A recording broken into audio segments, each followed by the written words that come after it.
ou ce parcours scolaire?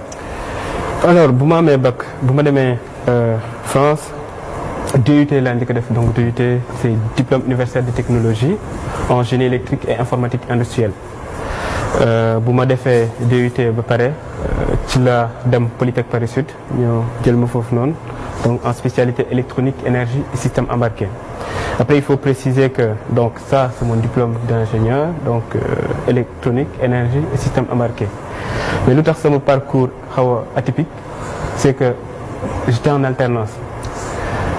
Parce que bu ma demee France bu ma njëkk a remarqué bokk na ci ñun su ñuy jógee Sénégal on est très bon ci théorie, donc muy maths physique, mais très bon parce que suñu niveau day élevé fii on a un très bon niveau surtout côté matière scientifique yi sur le plan théorique, mais ci côté pratique day des ba tax na parfois da nga doon majoré ci matière théorique yëpp, mais soo demee ci pratique rek sa matière sa moyenne mën na xaw a wàcc, sachant que coefficient ci pratique bi moom moo doon ëpp.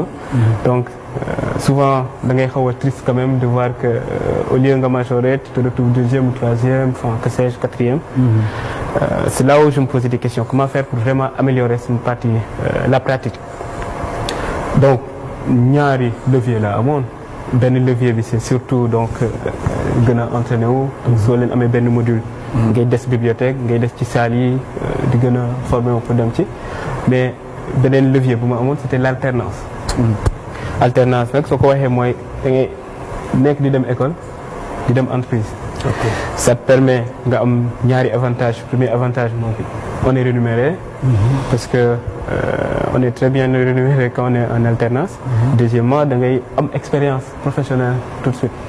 Ce qui implique que dès ma deuxième année bu may def sama DUT laa commencé alternance, donc je travaillais dans le groupe PSA, donc Peugeot Citroën, où j'étais donc électricien et automaticien, donc automatisme, donc je vais pas rentrer dans les détails techniques, mais automaticien ak électricien.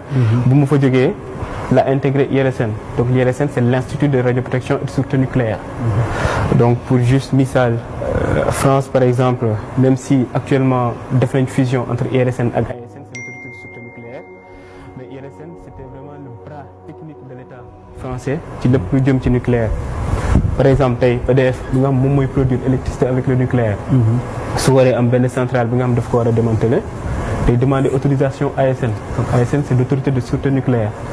ASN va demander l'avis donc à l'expert qui est l'IRSN, l'Institut de radioprotection et sûreté nucléaire. ñoom ñu def l'évaluation, l'étude ba pare jox seen avis ASN. Sur la base de cet avis-là ASN, donc l'autorité de sûreté nucléaire, door a joxe sa décision. Donc foofu laa def 3 ans bu ma amee sama bu ma paree 3 ans yooyu noonu ma desaat fa occupé poste responsable des méthodes et moyens de mesure neutrons. Changé dans service mais je suis resté dans l'entreprise. bu ma defee foofu nag 1 an 6 mois laa gën a dem dans le privé, parce qu'il faut rappeler que l'IRSN c'est public, c'est l'État français. Après bu ma demee dans le privé, notamment Bertin Technologies, foofu noonu j'occupais le poste de project manager et ingénieur d'application. Donc foofu noonu je travaillais vraiment avec tout le secteur muy aspect défense, parce que su ñu waxee nucléaire généralement nit ñi défense rek la ñuy xalaat. À juste titre aussi parce qu'on a vu ce qui s'est passé après la guerre mondiale, donc c'est pourquoi on parle de péché originel du nucléaire. Mais nucléaire tam aspect civil bi moo ci ëpp solo, donc produire de l'électricité avec le nucléaire. Il y a aussi l'aspect médical. Souvent aussi dañ koy occulter, mais même Sénégal par exemple, le traitement cancer, etc. Tout ça, ça aussi ça rentre ci scope nucléaire. Donc bu ma nekkee donc ci entreprise boobu noonu dama doon liggéey ak l'aspect défense, donc muy direction générale de l'armée, liggéey aussi ak EDF, donc Électricité de France, donc di liggéey même ak waa CEA, commissariat de l'énergie atomique. Donc j'avais une vision globale vraiment du secteur. Après nag je vais pas revenir dans les détails. ma quitté waat parce que j'étais en CDI, dellu dans le public. ci même entreprise bi muy IRSN, ci même service bi, mais instant boobu ma occupé poste adjoint chef de labo. ak aussi nekkaale ingénieur responsable donc de l'activité entrepôt radiométrique, où je coordonnais vraiment ATP ci territoire national bi yëpp. Parce que ñun on faisait vraiment le tour de ñëpp ñi nga xam ne dañoo nekk dans le secteur nucléaire. pour di mesurer en fait seen activité. on m'a dit que foofu aussi am na benn robot bu ñu defaroon bu nga xam ne c'était daanaka dañu amoon jafe-jafe ci wàllum mu nekk en marche après yow yaa ko doxal. kan ma la jox information. ñu dugg si ruq yi rek. nekk journaliste di wax sur ça. c'est vrai que oui intéressant la donc instant boobu c'était quand bu ma paree sama formation donc quand j'étais responsable des méthodes et moyens de mesure de neutrons xam nga instant boobu noonu soo waxee nucléaire suñ ko wax quand on produit l'électricité donc ci centrale yi ñu nekk di ko produire nag dañu am yenn dosimètres ñi nga xam ne dañ koy andi pour mesurer su nekkee ils sont pas contaminés. Dosimètres yooyu nag si suñu entreprise lañ ko doon andi notamment suñu service ñuy mesurer donc nous on en produisait juste ci man lu ma le activité bi nga xam man maa nekkoon responsable bi nous on produisait 200 000 dosimètres par an 200 000 yooyu nag da nga koy produire mais aussi da ngay def lecture bi c'est-à-dire suñu produire après dañuy andiwaat les dosimètres où on fait un tri et puis yóbbu ko ci microscope bi pour voir la valeur ça permet de voir ñen ñoo contaminé ak ñen ñoo contaminé wu ce qui implique que su nekkee dans la plupart du temps 200 000 il faut nga automatiser ko.